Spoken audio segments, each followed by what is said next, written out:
চপটা কি ভালো না গো? দারুণ, খুব ভালো দোকান থেকে এনেছিস মনে হচ্ছে না? সাথী,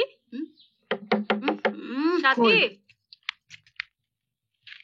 হ্যাঁ ডেকে দে। সাথী,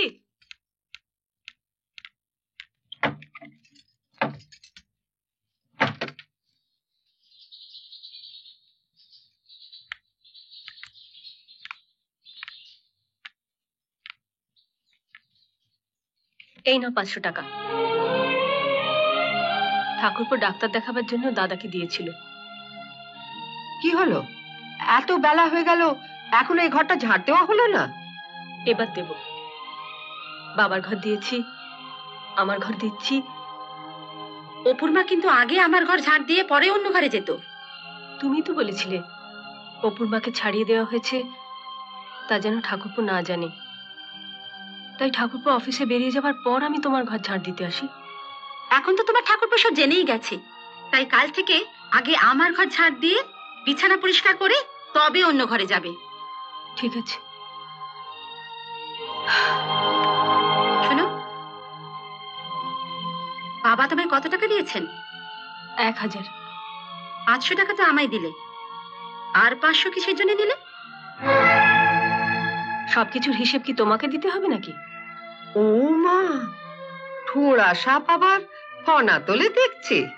বারবার লেজে পা দিলে ফনা তো একটু উঠবেই মাসিমা। ওসব বাজে কথা রেখে বলো, কিসের জন্য 500 টাকা নিলে? বাবা টাকাটা দিয়েছেন, তুমি ওনার কাছ থেকে জেনে নিও কেন উনি আমাকে 500 টাকা দিয়েছেন।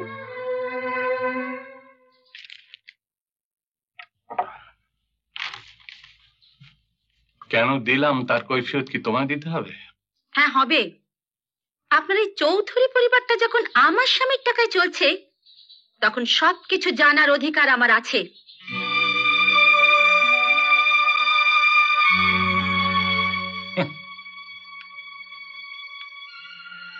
যার টাকায় এই চৌধুরী পরিবারটা চলছে, তোমার সেই স্বামী বরুণ চৌধুরী আমার টাকায় লেখাপড়া শিখেছিল, আর যতদিন না সে চাকরি পেয়েছে আমি তার খরচা জুগিয়ে এসেছি। বৌমা, আমার আর বরুণের মধ্যে লড়াই লাগাবার চেষ্টা তুমি যতই করো না, পারবে না, কিছুতেই না।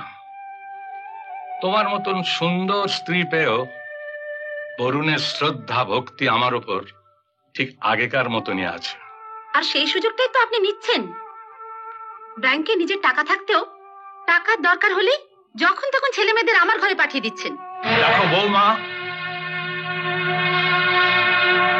তোমার সঙ্গে আমি কথা বলতে চাই না।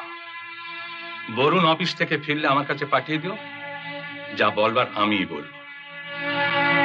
তা তো বলবেন, তার সঙ্গে আপনার ছেলে মেয়েদের এটাও বলে দেবেন যে কোনো কিছু দরকার হলে তারা যেন ভুল করেও না আমার ঘরে যায়, তাহলে কিন্তু আমি দূর দূর করে তাড়িয়ে দেব। তাড়িয়ে দেবে কি বৌদি? তুমি তো আমাদের তাড়িয়েই দাও। তোমার ঘরে ঢুকলে তুমি আমাদের সঙ্গে এমন ব্যবহার করো যেন মেয়েটা শুধু তোমার একার। হ্যাঁ, আমারই। ওর ঘাড় ভেঙে চৌধুরী পরিবারকে এভাবে আমি কিছুতেই চলতে দেব না।